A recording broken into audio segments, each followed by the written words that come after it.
नमस्कार दोस्तों, कंप्यूटर का एक और प्रीवियस ईयर का क्वेश्चन पेपर सेट हम लेकर आपके सामने उपस्थित है, जो कि 3/11/2018 शिफ्ट 3 का यह क्वेश्चन लिया गया है। प्रीवियस ईयर का कंप्यूटर क्वेश्चन है। आपको लेवल भी पता चलेगा कि कैसा क्वेश्चन एग्जाम में पूछता है।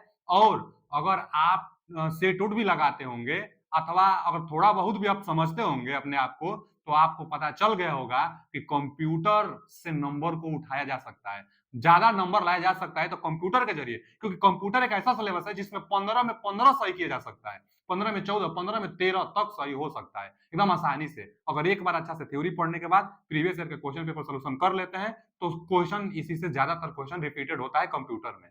तो चलिए हम कंप्यूटर का प्रीवियस ईयर का क्वेश्चन जो लेकर आए हैं, जितना हम प्रीवियस ईयर का कंप्यूटर का क्वेश्चन कराएंगे सब आपको देखना जरूरी है, तभी नंबर आप उठा पाएंगे ज्यादा। कंप्यूटर बहुत जरूरी है नंबर उठाने के लिए। क्या है आज का पहला क्वेश्चन कि डेटा प्रस्तुतिकरण की निम्नलिखित कौन सी विधि बदलती चौड़ाई की बदलती चौड़ाई की समांतर काली रेखाओं की श्रृंखला और सफेद खाली स्थानों द्वारा डेटा को प्रस्तुत करता है। मैंने क्या बोला है कि निम्नलिखित में से कौन सी बदलती चौड़ाई की समांतर काली रेखाओं, तो समांतर काली रेखा होता है, समांतर काली रेखा होता है और बीच में सफेद खाली स्थानों का डेटा प्रस्तुत करता है और यह एक डेटा आपको देता है। इसी को हम लोग बार कोड, बार कोड इसको कहते हैं। तो इसका कौन सा option, D option is right answer. Bar code क्या होता है कि बीच में सफेद खाली स्थान होता है, सफेद कलर का होता है और एक पैरेलल का काली रंग की पट्टी होती है। अच्छा जी, बार कोड को रिकॉग्नाइज करने के लिए क्या होता है, तो बीसीआर, इसको बीसीआर क्या है, तो बीसीआर एक इनपुट डिवाइस है। Bar code reader, bar code reader इसका फुल फॉर्म भी होता है, रिकॉग्नाइज भी देता है, कहीं कहीं रीडर भी देता है। तो बार कोड रीडर से बार कोड को रीड किया जाता है। और भी एक पूछता है जैसे ओसीआर भी एक इनपुट डिवाइस है, ये क्या करता है, तो ऑप्टिकल करेक्टर रीडर करता है, तो ऑप्टिकल करेक्टर रिकॉग्नाइज करेगा। फिर स्कैनर क्या करता है, स्कैन कर लेता है। एक और पूछ लेता है इंक मैग्नेटिक करेक्टर रीडर। तो इंक मैग्नेटिक करेक्टर रीडर क्या करता है कि जो चेक होता है, चेक 9 अंक का होता है, तो लास्ट का जो 3 डिजिट हो जाए होता है, जो चेक 9 डिजिट का होता है, तो लास्ट का 3 डिजिट जो होता है वह बैंक का ब्रांच कोड को प्रदर्शित करता है, तो उसको भी पूछ लेता है। और उसको जो चेक कोड होता है उसको रिकॉग्नाइज करने के लिए आईएमसीआर का प्रयोग किया जाता है। इसका फुल फॉर्म पूछता है तो इंक मैग्नेटिक करेक्टर रीडर होता है। तो यहाँ पर बारकोड होगा, जो कि इसको पूछा था तो बारकोड कहेंगे, और बारकोड को रीड करने के लिए बीसीआर का प्रयोग करेंगे। बीसीआर का फुल फॉर्म क्या था, तो बारकोड रीडर था उसका फुल फॉर्म।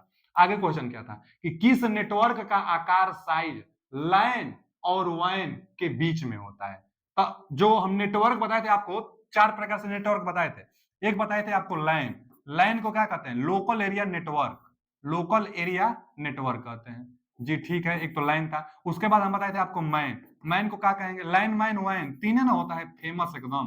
तो local area network, metropolitan area network और wide area network. Wide area network जो बहुत ज्यादा ब्रॉड, पूरा विस्तार इसका वर्ल्ड में होता है, इसी को इंटरनेट कहते हैं, ब्रॉडकास्ट होता है, वैन वाइड एरिया नेटवर्क। और लाइन लोकल एरिया नेटवर्क, इसका रेंज बहुत कम होता है, इसका रेंज बहुत ज्यादा होता है। और मैन क्या है, इनके दोनों के बीच में आता है मेट्रोपॉलिटन एरिया नेटवर्क, जो एक शहर से दूसरा शहर को जोड़ने का काम करता है। मैन 100 किमी रेडियस तक इसका दायरा भी हो जाता है, पूछ लेता है कभी कभी। तो यही क्वेश्चन भी है कि लाइन और वैन के बीच में, लाइन और वैन के बीच में क्या आता है, तो मैन आता है, जो एक शहर से दूसरे शहर को जोड़ता है। तो क्या होगा, मेट्रोपॉलिटन एरिया नेटवर्क। इसका कौन सा, B option is right answer. इसी को कहते हैं MAN, metropolitan area network. Line का फुल फॉर्म देख लिए, वाइड एरिया नेटवर्क उसको कहते हैं। एक और आता है ना, उसको पर्सनल एरिया नेटवर्क कहते हैं, जिसको पैन कहते हैं। जैसे ब्लूटूथ, हॉटस्पॉट जो मोबाइल का होता है, जो वायरलेस होता है, यह 10 मीटर तक की, 100 मीटर तक की, मीटर में हम बता रहे हैं इसको, ये बहुत कम डिस्टेंस के लिए होता है। तो पर्सनल एरिया एक नेटवर्क होता है। हाइब्रिड एरिया नेटवर्क नहीं होता है, हाइब्रिड टोपोलॉजी में आता है। तो या तो ये ऐसे ही ऑप्शन नहीं होगा, और दोनों के बीच में मेट्रोपॉलिटन एरिया नेटवर्क होता है। फुल फॉर्म कई बार इसका पूछ लेता है। आगे, निम्नलिखित में से कौन सा विकल्प कॉपीराइट सामग्री को प्रतिलिपि बनाने के कार्य को संदर्भित करता है।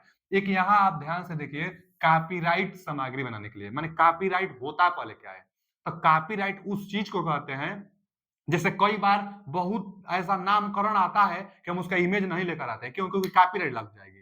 तो कॉपीराइट क्या चीज होता है, किसी दूसरे का अगर हम उसको अपना कहेंगे तो जो जिसका है वो आपके ऊपर कॉपीराइट लगा सकता है, तो आपको चालान भरनी पड़ेगी। जैसे कॉपीराइट होता है ना, किसी दूसरे चीज का इलीगल तरीका से हम बेच रहे हैं, उसको कॉपीराइट कहा जाता है। और जो पायरेसी होता है ना वह कॉपीराइट के अंतर्गत ही आता है। इसमें पायरेसी जो दिया है यही कॉपीराइट के अंतर्गत आता है। C option is right answer. Piracy होता क्या चीज है? तो पायरेसी कॉपीराइट को ही पायरेसी कहते हैं। जैसे कोई एप्लीकेशन है, वह एप्लीकेशन हम पैसा से खरीदे हैं और उसी एप्लीकेशन को हम फ्री में बेच रहे हैं, हम निःशुल्क लोगों को बेच रहे हैं, तो जो एप्लीकेशन होता है वह पायरेसी लगाया होता है। अब क्या उसको पता चल जाएगा कि हम इस लाइसेंस को माने हमारे को वह सेल किया हुआ है, लेकिन और भी दूसरे दूसरे डिवाइस में वही एप्लीकेशन चल रहा है, तो उसको तो हम सेल किए नहीं थे, कैसे चल रहा है? तो उस पर पायरेसी के जरिए पायरेसी लगाता है, पायरेसी के जरिए कॉपीराइट उस पर लगा देता है। तो इलीगल तरीका से हम बेच रहे हैं ना, उसी को पायरेसी कहते हैं। तो कॉपीराइट के जरिए पायरेसी होता है जो वही कॉपीराइट के जरिए आता है। इलीगल तरीकों से हम बिना लाइसेंस के किसी वस्तु को हम अगर यूज कर रहे हैं तो उसको पायरेसी कहते हैं। अच्छा, हैकिंग एक आता है, एक क्रैकिंग आता है। तो जो हैकिंग होगा और क्रैकिंग होगा दोनों सेम वर्ड होते हैं लेकिन एक दूसरे के विपरीत होते हैं। जैसे हैकिंग अच्छा काम के लिए किया जाता है और क्रैकिंग गलत काम के लिए किया जाता है। क्रैकिंग के जरिए आपका अकाउंट से बैलेंस लोग ले लेते हैं, चाहे डाटा जितना आपके सिस्टम में डाटा होगा सब डाटा को कलेक्ट कर लेते हैं, तो उन सब का कहलाता है क्रैकिंग कहलाता है। जो निगेटिव काम होता है वो क्रैकिंग होता है। हैकिंग से अच्छा काम किया जाता है। हैकिंग जो करता है उसके पास लाइसेंस होता है, जबकि जो क्रैकिंग होता है उसके पास लाइसेंस नहीं होता है। तो हैकिंग क्या होगा कि कोई आपसे कोई कोई साइट है, कोई साइट को क्रैकिंग कर रहा है, क्रैकिंग कर डाटा अगर वो आपसे जो भी डाटा हो आपके सिस्टम में डाटा कलेक्ट कर रहा है, तो जो हैकर होता है वो हैकर उसको बचाएगा, हैकर बचाने का काम करता है। तो पॉजिटिव सेंस में होता है, इसके पास लाइसेंस होता है, जानकारी ज्यादा होती है और नया नया वह मतलब सॉफ्टवेयर भी विकसित करके जानकारी ज्यादा होती है, तो वो हैकिंग करके और सुरक्षा प्रोवाइड कराता है। जबकि क्रैकिंग के पास लाइसेंस नहीं होते, गलत काम करता है। और फिशिंग क्या होता है बच्चा? फिशिंग तो कल भी क्वेश्चन आया था, कल के सेट में। फिशिंग होता है कि इंटरनेट के माध्यम से आपको फंसाए, आपको लालची लुभावना देकर और आपसे आपको ठगने का प्रयास करे, उसको फिशिंग कहते हैं। तो इंटरनेट पर ठगने का प्रयास करना ही फिशिंग कहलाता है। और क्रैकिंग से गुप्त जानकारी चाहे जो डाटा होती है उसको ले लेती है, हैकिंग से आपको बचाती है, हैक किया जाता है। पायरेसी कॉपीराइट से, तो कॉपीराइट वाला विकल्प था। कौन सा विकल्प कॉपीराइट सामग्री प्रतिलिपि बनाने में कार्य को संदर्भित करता है? तो पायरेसी करता है। इसमें कौन सा option? C option is right answer. चलिए आगे चलते हैं। अगला क्वेश्चन क्या है कि लैन किसका संक्षिप्त विवरण है? अभी बताए थे हमने लाइन। लाइन क्या होता है? लोकल एरिया नेटवर्क आता है। तो लोकल एरिया नेटवर्क। हाँ, एक बात और जानिए, जो लैन होता है इसका full form local area network तो होता ही है और इसका रेंज बहुत कम होता है ना, 100 किमी तक ही इसका रेंज होता है, बहुत ज्यादा रेंज नहीं होता है। कहाँ इसका प्रयोग किया जाता है? तो इसका जो प्रयोग किया जाता है, इसका प्रयोग कोई ऑफिस है, कोई स्कूल है, उसी में लोकल एरिया नेटवर्क बनाकर की जाती है। अच्छा, लोकल एरिया जब नेटवर्क बनाएंगे तो नेटवर्क किससे बनाएंगे? इथरनेट। तो जो लाइन होता है ना बच्चा, इथरनेट, इथरनेट। इथरनेट एक वायर ही होता है। इथरनेट की सहायता से लोकल एरिया नेटवर्क बनाई जाती है। तो कई बार पूछता है कि इथरनेट किस में आता है? तो लोकल एरिया नेटवर्क में आता है। ठीक है ना? 10 किमी के अंतर्गत इसका रेंज होता है। 10 किमी के अंतर्गत ही इसका रेंज होगा लोकल एरिया नेटवर्क का। तो लोकल एरिया नेटवर्क का फुल फॉर्म पूछा था। A option is right answer. चलिए आगे चलते हैं। अगला क्या है कि मेरी संस्था के सभी कर्मचारियों ने एक मेल प्राप्त किया जिसमें कहा गया था कि आपने जिसमें कहा गया था कि अपने पुरस्कार के रूप में, मतलब आपने पुरस्कार के रूप में 10 करोड़ रुपए जीते हैं, कृपया हमें अपने बैंक का विवरण दे। इस प्रकार मेल निम्नलिखित में से कौन सी सुरक्षा खतरे के अंतर्गत आता है? तभी बताए ना हम कि मेल के जरिए अगर आपको लुभाने ठगने का प्रयास किया जाता है, वही ना 10 करोड़ आप जीत गए हैं, अपना बैंक अकाउंट दीजिए और लिंक को भी एक्टिवेट करते हैं वो लोग। जैसे लिंक लिंक करेंगे खाते से पैसा भी चला जाता है। तो इसको हम लोग ना क्या बोले, हम इंटरनेट से स्पूफिंग कहेंगे। देखिए यहाँ पर स्पूफिंग दिया है ना, एक टर्म और था अभी, फिशिंग आया था। फिशिंग एक टर्म आया था ना, फिशिंग एक टर्म आता है। एक टर्म आता है फिशिंग और एक आता है स्पूफिंग। तो जो स्पूफिंग होता है और फिशिंग होता है दोनों ठगने के केस में ही आता है। मेल के जरिए जो ईमेल आईडी होती है, ईमेल के जरिए जो ठगा जाता है उसको स्पूफिंग कहा जाता है। और इंटरनेट के सहायता से बिना मेल के, जैसे व्हाट्सएप पर कोई लिंक भेज देगा, चाहे व्हाट्सएप के जरिए चाहे कॉल के जरिए, ऐसे सब इंटरनेट से भी अगर ठगा जाता है तो उसको फिशिंग कहते हैं। अच्छा, दोनों में से कोई एक ऑप्शन रहेगा, दोनों नहीं रहता है, क्योंकि अब जो ईमेल आईडी होती है वो भी इंटरनेट से चलती है। इंटरनेट के जरिए ठगने का प्रयास जो किया जाता है उसको फिशिंग कहा ही जाता है। तो इंटरनेट के जरिए मेल भी होता है, तो दोनों में से कोई एक ऑप्शन होगा, फिशिंग रहेगा अथवा स्पूफिंग रहेगा। दोनों का दोनों ठगने में प्रयास किया जाता है। अच्छा जी, और एक आता है स्पैम। तो स्पैम मेल में आता है और यह क्या होता है, अनचाहा जो मेल होती है उसको स्पैम कहते हैं। स्पैमर होता है जो ना अनचाहा मेल को भेजने वाला होता है। तो अनचाहा मेल को भेजने वाला स्पैम कहलाता है, स्पैमर कहलाता है भेजने वाला। फिशिंग और ये तो ठगने वाला होता है। बाकी फायरवॉल क्या होता है, फायरवॉल एक सेफ्टी डिवाइस है, चाहे एंटीवायरस भी कह सकते हैं या हार्डवेयर सॉफ्टवेयर दोनों तरह का होता है। कुछ भी आप इंटरनेट पर अपलोड करेंगे तो फायरवॉल बचा लेता है वायरस को अपलोड होने से। चाहे इंटरनेट से आप डाउनलोड कुछ करना चाहते हैं तो फायरवॉल जो होता है वह वायरस को बचा लेता है, सिर्फ कंटेंट को डाउनलोड करता है। तो फायरवॉल अच्छा है। फिजिकल फिजिकल अटैक जो की जाती है, फिजिकल अटैक तो इसका होगा नहीं जवाब। तो इसका कौन सा ऑप्शन था, B option is right answer. चलिए आगे चलते हैं। अगला क्वेश्चन क्या है, देखिए कि निम्नलिखित में से कौन सा एक प्रोग्राम या हार्डवेयर डिवाइस है जो नेटवर्क या कंप्यूटर सिस्टम में इंटरनेट कनेक्शन के माध्यम से आने वाली जानकारी को फिल्टर करता है। वही तो अभी जस्ट बताए थे फायरवॉल के बारे में हम। जो जो फायरवॉल था क्या था, पहले पढ़िए सवाल। निम्नलिखित में से कौन सा एक प्रोग्राम या हार्डवेयर, प्रोग्राम भी हो सकता है हार्डवेयर भी हो सकता है फायरवॉल, तो प्रोग्राम या हार्डवेयर डिवाइस है जो नेटवर्क या कंप्यूटर सिस्टम में इंटरनेट कनेक्शन के माध्यम से आने वाली जानकारी को फिल्टर करता है। जैसे फायरवॉल है, यहाँ पर मान लीजिए क्या है, यह फायरवॉल है। यहाँ पर ना क्लाइंट का सिस्टम है, जैसे मान लीजिए कंप्यूटर है यहाँ पे, और यह क्या है, सर्वर है जिस पर मान लीजिए इंटरनेट, सर्वर मतलब इंटरनेट समझ लीजिए। अब हम कुछ भी अपलोड करना चाहते हैं इंटरनेट पर हम कुछ अपलोड करना चाहते हैं, तो जैसे अपलोड आप इंटरनेट से करेंगे ना, सर्वर पर जैसे कुछ अपलोड आप करेंगे तो एक फायरवॉल जो बीच में होता है, तो अपलोड कर रहे हैं जितना जंक होगा सब वायरस होगा, फायरवॉल रोक देता है। जो शुद्ध कंटेंट होगा वही अपलोड हो जाता है। अच्छा, डाउनलोड कर रहे हैं, अगर आप डाउनलोड अपने सिस्टम पर कर रहे हैं तो केवल शुद्ध डाउनलोड होता है, वायरस डाउनलोड नहीं होता है। कौन बचाता है, तो फायरवॉल। फायरवॉल जो होता है ना, कई बार ऐप के रूप में भी आपके डिवाइस में होता है, कई बार जांच करता है उसके बाद ओपन करता है एप्लीकेशन को। तो फायरवॉल वायरस से बचाने का काम करता है। वही पूछा है कि फिल्टर करता है कौन, तो फायरवॉल। कौन सा option, B option is right answer. अच्छा, ब्राउजर क्या होता है, तब जो ब्राउजर होता है ना, क्लाइंट को जो जो क्लाइंट क्लाइंट किसको कहते हैं, जो सिस्टम को चलाता है। तो क्लाइंट को सर्वर से जोड़ने के लिए, सर्वर मतलब इंटरनेट, तो क्लाइंट को चाहे सिस्टम को सर्वर इंटरनेट से जोड़ने के लिए एक बीच में जो माध्यम होता है उसी को ब्राउजर कहते हैं। जैसे www ब्राउजर टिम बर्नर्स-ली ने खोज किया था, सबसे पहला जो ब्राउजर पूछता है तो www को ही बताए जाते हैं, जो ट्रिपल डब्ल्यू होता है। तो वेब ब्राउजर इंटरनेट को जोड़ने का काम, सिस्टम को इंटरनेट से जोड़ने का काम वेब ब्राउजर करता है, माने ब्राउजर करता है। वायरस तो आप जानते ही हैं, और वेब सर्वर इंटरनेट को ही कहते हैं। तो इसका B option is right answer. अगला क्वेश्चन क्या है, नेटवर्क इंटरफेस कार्ड को निम्नलिखित में से किस कनेक्टर से कनेक्टेड किया जाता है। अच्छा, पहले यहां देखिए, कई बार इंटरव्यू में पूछा जाता है एनआईसी का फुल फॉर्म बताइए। एनआईसी का फुल फॉर्म, तो एनआईसी का फुल फॉर्म होता है नेटवर्क इंटरफेस कार्ड। एनआईसी का full form network interface card को एनआईसी कहते हैं। अच्छा जी, जो एनआईसी होता है दो प्रकार से होता है, एक एक्सटर्नल एनआईसी और एक एक्सटर्नल एनआईसी। इंटरनल और एक्सटर्नल। इंटरनल मतलब, पहले तो जो नेटवर्क इंटरफेस कार्ड होता है यह एक ऐसा हार्डवेयर डिवाइस है, यह एक हार्डवेयर डिवाइस है, फिजिकली इसको हम लोग छू सकते हैं। तो नेटवर्क इंटरफेस कार्ड एक ऐसा हार्डवेयर डिवाइस है जो इंटरनेट चलाने के लिए जरूरी होता है।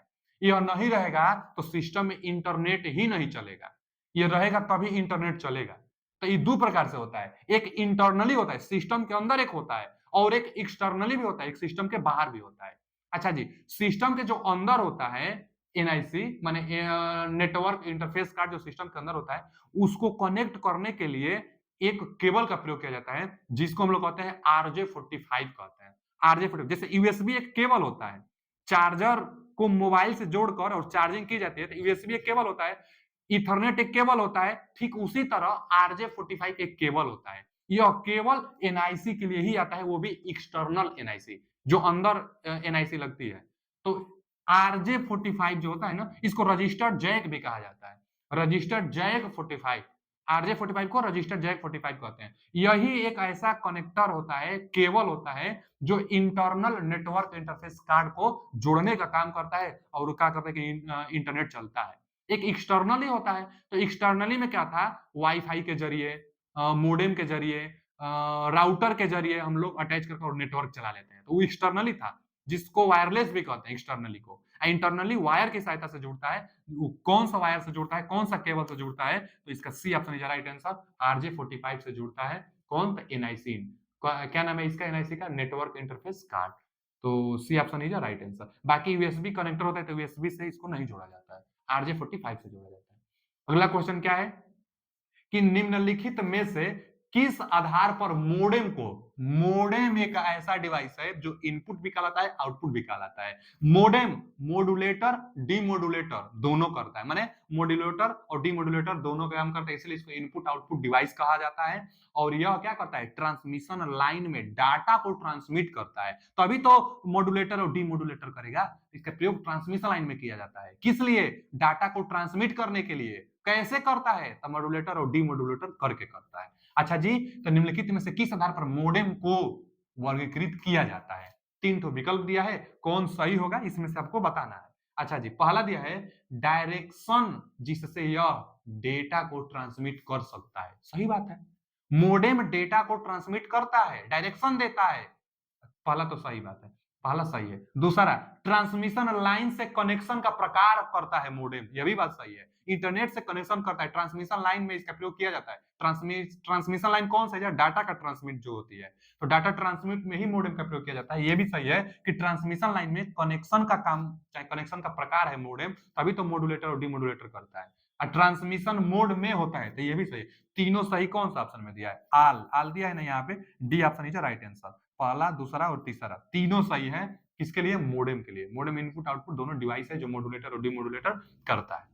अगला क्वेश्चन क्या है कि ब्लूटूथ और एनएफसी, ब्लूटूथ और एनएफसी आपके डेटा तक पहुंच बनाने के लिए अनाधिकृत उपयोगकर्ता को एक आसान तरीका प्रदान कर सकता है।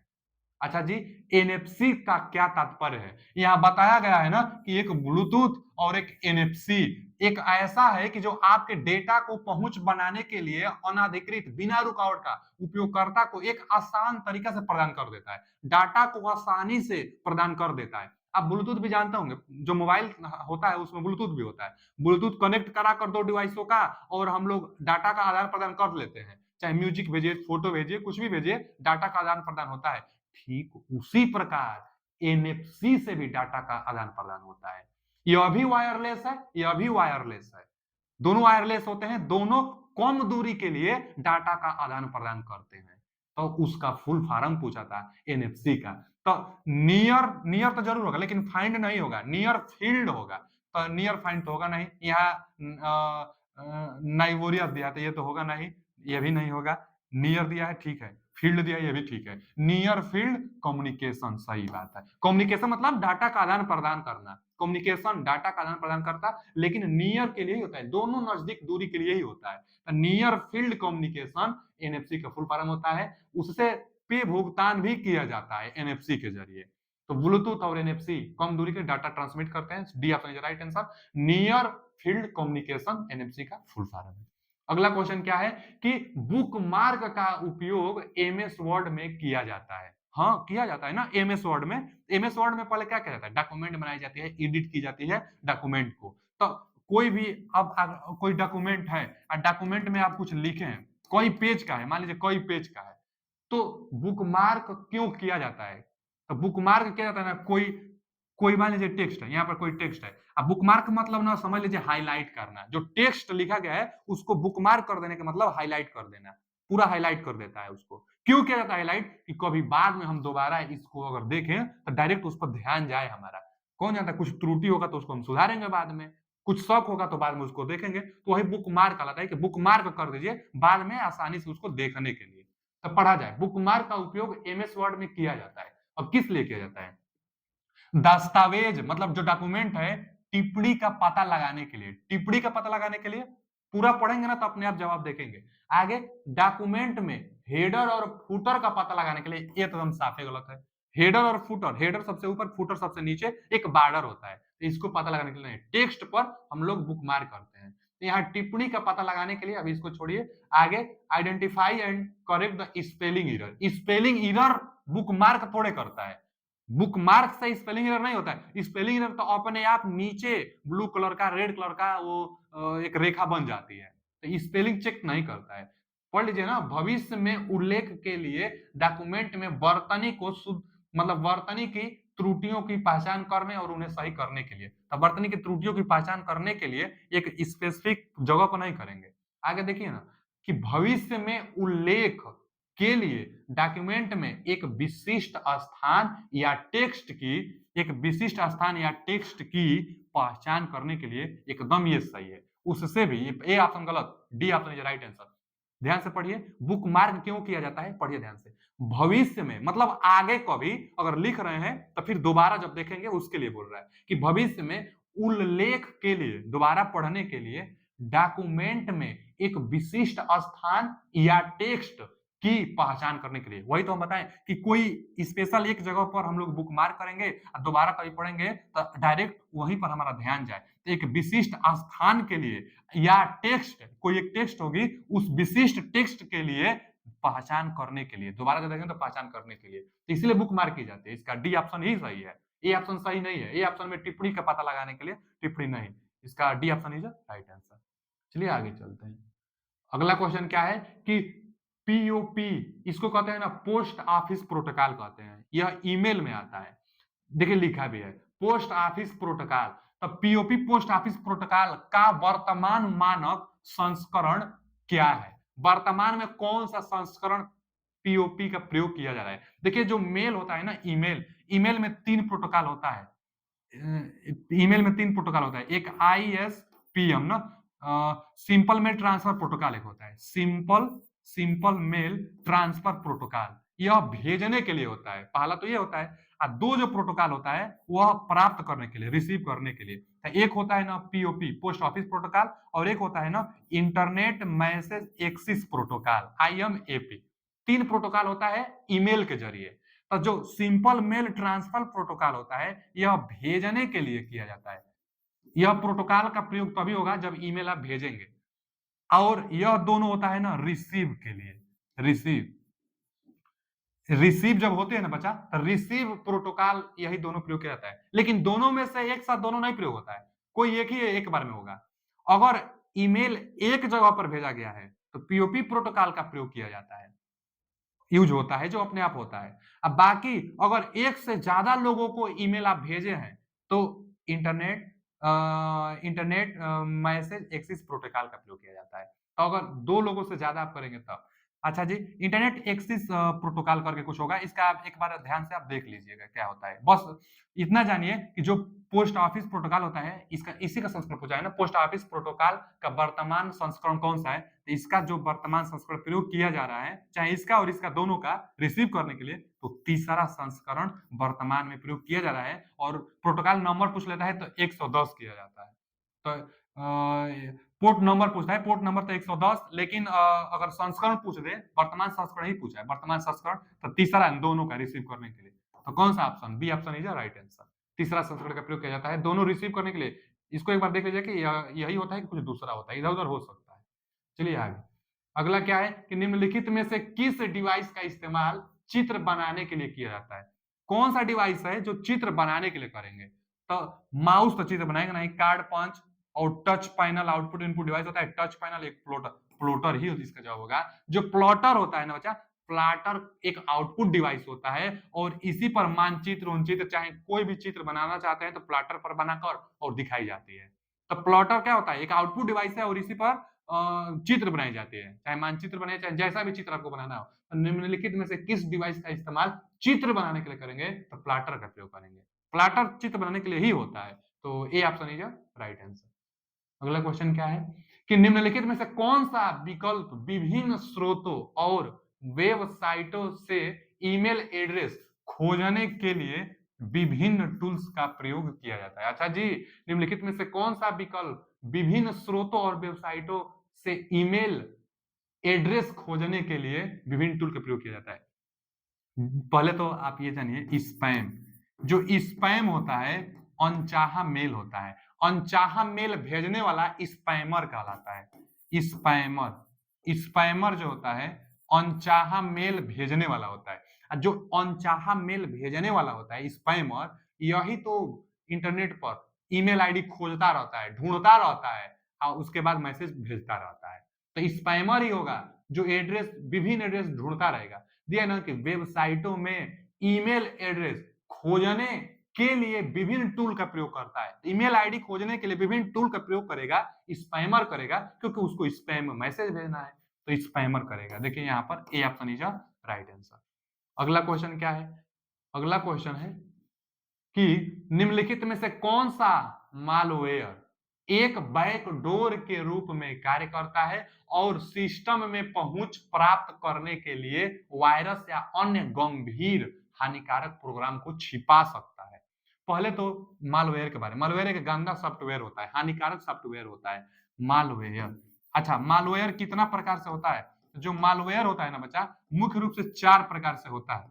कौन कौन 4 प्रकार से होता है मालवेयर? तो देखिए, एक तो वायरस होता है, वायरस भी एक प्रकार का मालवेयर है। वायरस, वायरस का फुल फॉर्म भी पूछ लेता है ना, वायरस का vital information research under seize, इसका फुल फॉर्म भी होता है। तो वायरस भी एक मालवेयर है। अच्छा, एक वार्म जो होता है, वार्म भी एक प्रकार का मालवेयर ही होता है। वार्म क्या होता है? वार्म वार्म हैंग, जो मोबाइल हैंग होता है ना, वार्म के जरिए हैंग होता है, हीट बना देता है अगर ज्यादा वार्म रहेगा तो मोबाइल को। एक और होता है जिसको हम लोग टर्जन कहते हैं, टर्जन। जो टर्जन होता है ना बच्चा, टर्जन भी क्या होता है? एक प्रकार का मालवेयर होता है। टार्जन जो होता है, टार्जन को ही हम लोग टार्जन हॉर्स भी कहीं कहीं देता है, टार्जन हॉर्स चाहे टार्जन देता है। तो जो यह होता है, इसको हम लोग फेक आईडी चाहे फेक सॉफ्टवेयर कहते हैं। यह फेक आईडी बनाकर और प्राइवेसी पर अटैक करता है, फेक आईडी बना लेता है। कई बार ना पॉपअप, कोई साइट आप चला रहते हैं, कोई भी साइट आप चलाते रहते हैं, तो एक पॉपअप के रूप में ना मैसेज आता रहता है कि यह एंटीवायरस इंस्टॉल कर लीजिए, एंटीवायरस सॉफ्टवेयर है, इंस्टॉल कर लीजिए, जितना मोबाइल में वायरस होगा सबको समाप्त कर देगा। बार-बार आपको इंस्टॉल करने के लिए कहेगा। आप इंस्टॉल भी कर लेंगे, इंस्टॉल होने के बाद दिखाइए नहीं देगा। मोबाइल में रहेगा, कहीं दिखाई नहीं देगा। तब फेक आईडी चाहे फेक सॉफ्टवेयर, ट्रोजन को ही हम लोग कहते हैं। एक और होता है जिसको हम लोग कहते हैं स्पाईवेयर। स्पाईवेयर, तो स्पाईवेयर, टर्जन, वार्म और वायरस। तो अब जो टर्जन होता है यही प्राइवेसी पर अटैक करता है। अब पूछा क्या है? कौन सा मालवेयर एक बैकडोर, बैकडोर मतलब पीछे छुप जाता है। तो टर्जन को अभी हम बताएं, डाउनलोड भी हो जाएगा और कहां डाउनलोड हुआ देखेंगे तो दिखाई नहीं देगा, पीछे छुप जाएगा। तो कौन सा मालवेयर बैकडोर के रूप में कार्य करता है, पीछे छुप जाता है, तो टर्जन है। और सिस्टम में पहुंच प्राप्त करने के लिए वायरस या अन्य गंभीर हानिकारक प्रोग्राम को छिपा सकता है। हमारे प्राइवेटी पर जो प्राइवेसी होता है उस पर अटैक कर लेता है। कोई फेसबुक होगा, यही चलाने लगता है, कुछ भी पोस्ट कर सकता है, तो प्राइवेसी पर अटैक करता है ट्रोजन, जो कि बैकडोर होता है। तो इसका कौन सा ऑप्शन? ट्रोजन। जो ट्रोजन हर्ष दिया है ना बच्चा, D option is right answer. Trojan इसका सही जवाब है। अगला क्वेश्चन क्या है कि आईएसपी का पूर्ण रूप क्या है? आईएसपी का पूरा नाम क्या है? तो आईएसपी का ना इंटरनेट सर्विस प्रोवाइडर होता है। आईएसपी का internet service provider, internet service provider, service provider internet. तो इंटरनेट सर्वर है, यहाँ सर्विस है, तो इंटरनेट इंटरनेट सर्विस प्रोवाइडर, इसका कौन सा ऑप्शन होगा? इसका D option is right answer. Internet service provider होता है, सर्वर नहीं, इंटरनेट सर्विस प्रोवाइडर। अच्छा, जो आईएसपी होता है, इंटरनेट की जो सेवा होगी उसको प्रोवाइड कराने वाले को ही आईएसपी कहते हैं। जो इंटरनेट होता है बच्चा ना, इंटरनेट किसी एक आदमी का नहीं है, इंटरनेट का तो कोई मालिक नहीं होता है। इंटरनेट क्या है? पूरा इंडिया में फैला हुआ एक जाल है, जिसको हम लोग www कहते हैं ना। तो इंटरनेट पूरा इंडिया में फैला हुआ एक जाल है। कैसे फैला हुआ है इसको समझिए। तो मान लीजिए पृथ्वी है, अब जो पृथ्वी होता है ना, इंटरनेट आपके मोबाइल तक अगर आप वीडियो देख रहे हैं तो इंटरनेट के माध्यम से देख रहे हैं, कुछ भी आप सर्च भी करते हैं तो इंटरनेट पर सर्च करते हैं। तो कैसे होता है? जो भी आप सर्च करते हैं तो जिस कंपनी का सिम है आपका, तो नजदीकी उस कंपनी के टावर पर जाता है सिग्नल, रेडियो वेव उसके सिग्नल पर जाता है, टावर पर जाता है, और उस टावर की सहायता से केबल केबल जुड़ा रहता है, और केबल की सहायता से समुद्र में जाता है। मान लीजिए समुद्र में जाता है, वैसे तो जो उस कंपनी का डाटा स्टोर होगा वहां जाएगा, वहां से फिर समुद्र में जाएगा, या जो भी आप डाटा को रिक्वेस्ट भेजे हैं, समुद्र में जाकर और केबल की सहायता से सर्वर के पास जाएगा। जैसे आप गूगल यूट्यूब का इस्तेमाल कर रहे हैं, गूगल का है, गूगल का सर्वर अमेरिका में है, तो समुद्र की सहायता से अमेरिका में चला जाएगा। वही जो आप रिक्वेस्ट भेजे हैं या जो सर्च किए हैं अमेरिका के समुद्र की सहायता से अमेरिका में जाएगा, और अमेरिका के जो सर्वर होगी, जो डाटा स्टोर जितना कुछ आप सर्च करते हैं सब डाटा में स्टोर किया गया है, उसी में से वो सर्च करता है, ढूंढता है, उसके बाद फिर आपके मोबाइल पर भेजता है। तो ये सब काम सेकेंडों में होता है। तो अब इसको प्रोवाइड कराने के लिए पैसा लगता है आपको। जैसे कोई कंपनी है आपको इंटरनेट दे रही है इंडिया में, तो वो पैसा लेती है। कंपनी पैसा देती है, जो समुद्र में केबल बिछाया हुआ होता है उसको पैसा देता है और उससे इंटरनेट कंपनी लेती है। और समुद्र में इंटरनेट कहां से मिलता है? तो जो सर्वर बनाया हुआ है, सर्वर जो डाटा होता है, जो सर्वर स्टोर किया हुआ है, सर्वर से सिग्नल देता है आपको, तो सर्वर वाले को वो वाला पैसा देता है। यानी 3 स्टेप में सर्विस, जो इंटरनेट सर्विस प्रोवाइडर होते हैं, स्टेप 3 में होता है कि टियर 1, टियर 2, टियर और टियर 3। तो टियर 1 जो कंपनी होती है, टियर 2 जो समुद्र में केबल बिछाया हुआ होता है, और टियर 3 जिसके पास डाटा स्टोर होता है। तो 3 चरणों में इंटरनेट का प्रसार होता है। बाकी इंटरनेट कोई मालिक नहीं, ये सब खर्चा किए हुए हैं, ये सब डिमांड करते हैं पैसा का। तो इंटरनेट सर्विस प्रोवाइडर आईएसपी का मतलब होता है। आज के लिए इतना ही, मिलते हैं अगले वीडियो में अगले क्वेश्चन के साथ। Thank you.